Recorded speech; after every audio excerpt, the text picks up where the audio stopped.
SWOT is the Surface Water and Ocean Topography Satellite. It's an international satellite that's going to give us this complete view of the surface water here on Earth, what's happening in the lakes, reservoirs, rivers, and also in the ocean. It'll tell us about how sea level is rising along coastlines and in the open ocean, and really give us a good understanding of how surface water is moving about the Earth.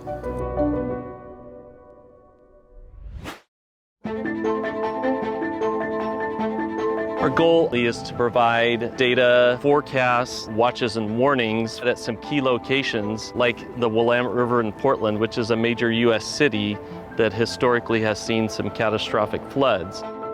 The better quality of the data that we have that feeds into our models, the better the forecasts are going to be, the more time that people will have to protect themselves and their property and ultimately our communities. A tool like SWOT is going to help us with making these really difficult projections and predictions for the future. This is one of many reservoirs here in the Willamette Valley in Oregon. It is a human-made lake. It is a reservoir operated by the Army Corps of Engineers. The water managers here, they use weather prediction, they use hydrologic models, and the hope is that data like SWOT might be incorporated into those predictions to help them better understand this water body's filling and we don't want to overtop the dams, might want to start letting water out really quickly. They have to make a lot of complicated decisions. When you get a big storm event, we want to keep the communities safe in the best way that we can. So how do we best manage operation of these reservoirs in terms of putting water out downstream to prevent flooding at a larger scale? In lots of states, there are, hundreds, thousands of reservoirs, and many of those reservoirs don't have automated gauging available. And so these agencies have to kind of estimate how much water is in them and how that's changing. And with SWOT, they can just monitor that directly from space.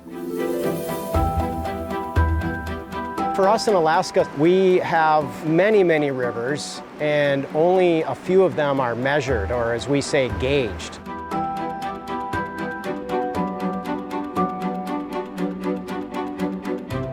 If we have data on when flooding is occurring or might occur, we can get crews out there to look at the bridge to make sure that the bridge and the associated roadway are still safe.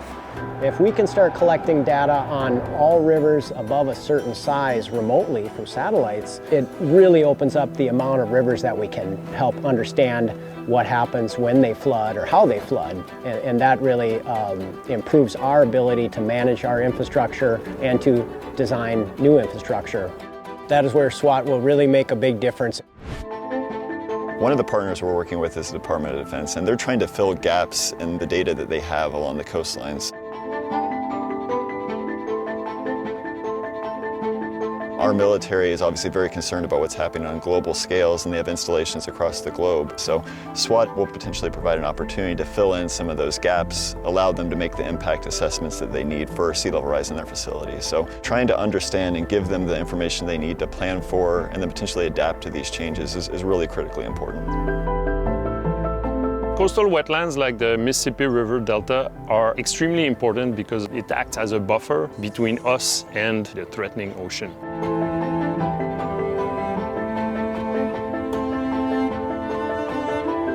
With SWOT, because of its high spatial resolution, we'll be able to resolve water surface elevation right at the coast. So this is quite important because as sea level rises, the ocean will migrate into the land, bringing more salt into the land. So it threatens the infrastructure, the biodiversity in the wetlands along the coast. Hopefully, the types of models that we're producing can support how they decide to manage the river delta. And SWOT on its own will allow us to upscale these types of studies to the world. Yeah, I'm really excited about the new information we'll get from SWOT and how we can start to couple it to some of the needs that we see, both at the coastal interface and also on land. I think we can potentially see some immediate impact once SWOT's launched in these communities.